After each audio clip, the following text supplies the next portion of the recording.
कोर्टानं आज याचिका ऐकण्याच्या पूर्वीच सकाळी वकिलांनी जे काही स्टेटमेंट केलेलं होतं, त्यानंतर आत्ता सुनावणीसाठी आल्यानंतर जे काही स्टेटमेंट केलं त्यामधलं साधर्म्य नाही असं म्हणजे याचिका फेटाळली. मी तुम्हाला एक गोष्ट सांगतो, अशा 3 याचिका आहेत. आजची जी याचिका आहे ती आमच्या अजय जया यांची याचिका आहे. माझी याचिका 19 तारखेला आहे, जी मी दाखल केली ती. आज अजय जया यांची याचिका होती आणि कोर्टात थोडंसं मिसकम्युनिकेशन झाल्यासारखं वातावरण होतं आणि त्याच्यामुळे आजची जी याचिका आहे ती कोर्टाने फेटाळली. पण दुसरी जी याचिका आहे की दबाव टाकून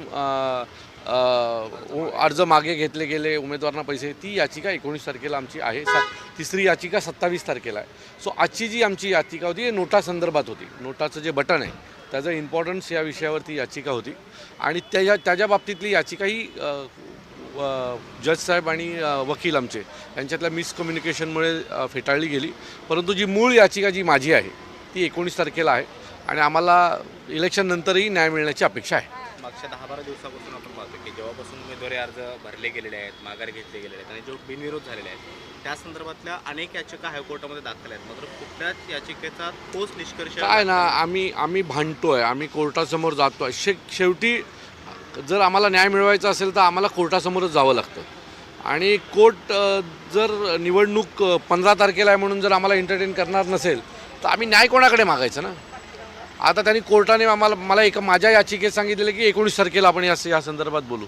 सो 19 तारखेला पाहूया काय न्याय वेगळ्या पद्धतीचं काय घडतं आहे का. याच दरम्यान कोर्टात आणखी एक याचिका होती. नवी मुंबईमधल्या एका भाजप उमेदवाराची उमेदवारी रद्द करण्यात आलेली होती. त्याच्यावरती हायकोर्टामध्ये आव्हान देण्यात आलेलं होतं. मात्र हायकोर्टानं भाजप उमेदवाराच्या बाजूने निकाल दिला आणि त्याची उमेदवारी पुन्हा बहाल केली आणि त्याला निवडणुकाची मुभा लढवण्याची सुद्धा दिली. मात्र या बाबतीत बाकीच्या अन्य याचिका आहेत त्यामध्ये कुठलेही अतिशय मी तुम्हाला सांगतो, ज्या निवडणूक आयोगाच्या विरोधातल्या याचिका आहेत किंवा सरकारच्या विरोधातल्या याचिका आहेत त्यांच्यावर कुठल्याही प्रकारचा निर्णय लागताना दिसतच नाही आहे. तारखेवर तारीख पडते आहे आणि ज्या सरकारच्या बाजूच्या याचिका आहेत, त्यांच्या उमेदवारांच्या बाजूच्या याचिका, त्यावर पॉझिटिव्हली निर्णय येतो आहे. तर या सगळ्या ज्या गोष्टी आहेत त्या आमच्या सगळ्यांसाठी खूप धक्कादायक आहेत.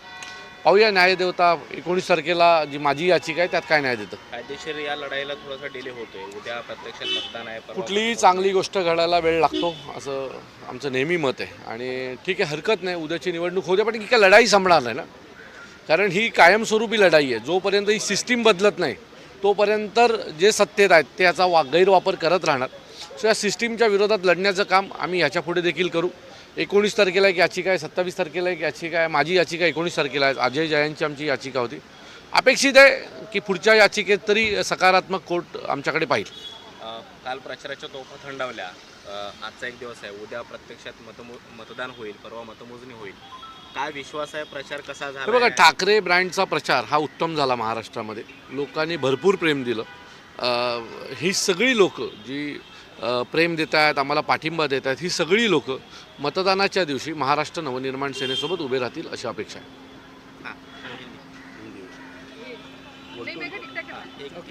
ठाकरेंचा महापौर झाला तर मुंबईचं पाकिस्तान होईल आणि सातत्याने ही टीका त्यांनी. अहो, अमित साटम हा कमी बुद्धीचा माणूस आहे. कसा पाकिस्तान होईल?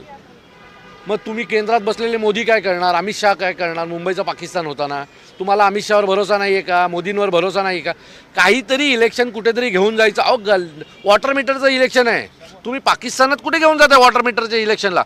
माझी जनतेला विनंती आहे की अमित साटमसारखी जी लोकं आहेत ती गल्लीचं वॉटर मीटरचं इलेक्शन जर पाकिस्तानाच्या लेवलला घेऊन जातो आहे. आम्ही 10 वेळा ओरडून सांगतो आहे, आम्ही पुरावे देतो आहे की आत्तापर्यंत शिवसेनेने एकही महापौर मराठीशिवाय दुसरा कोणी दिलेला नाही आणि ह्याच्या पुढेही दिलं जाणार नाही. राज ठाकरे बसलेत ना, पण अमित शहासारखी लोकं ही जनतेला गुमराह करण्याचा प्रयत्न करतात. त्यांचं काम आहे की खोटं बोलायचं आणि लोकांची फसवणूक करायची आणि तेच महाराष्ट्रात चालू आहे.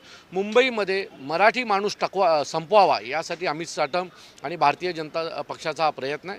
परंतु या प्रयत्नाला कुठेही यश येणार नाही. मुंबईतला मराठी माणूस एकत्र झाला आहे आणि तो शिवसेना, महाराष्ट्र नवनिर्माण सेना यांच्या पाठीशी खंबीर उभं राहील.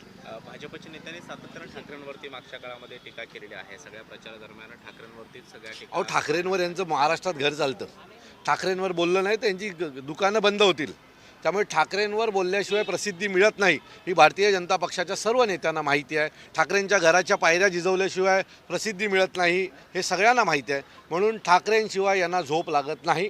ठाकरेंशिवाय हे मतदान निवडणूक जिंकून येऊ शकत नाही. त्यामुळे जेवढ्या ठाकरेंवर टीका कराल तेवढा वरती दिल्लीमध्ये त्यांना शाबासकी मिळते आणि दिल्लीतली शाबासकी मिळवण्याचा हा त्यांचा प्रयत्न आहे. एकूणच एक अजून अजित पवार यांच्याकडनं एक विधान करण्यात आलेलं आहे. एकूणच युतीचा जेव्हा कार्यकाळ होता, जेव्हा ते मंत्री होते, तेव्हा सिंचन घोटाळा जो झाला त्या अगोदर कुठंतरी भाजपकडनं किंवा मग सत्ताधारी जे पक्ष होते भाजप आणि शिवसेना त्यांच्याकडनं फंडिंग मागण्यात आलेली होती 100 कोटीच्या जवळपास. अशा प्रकारचं विधान हे आपल्याला अजित पवार यांच्या चौकशी झाली पाहिजे. जर अजित पवार हे उपमुख्यमंत्री आहेत, एका पक्षाचे अध्यक्ष आहेत, जर ते असं म्हणत असतील तर त्याची चौकशी झाली पाहिजे.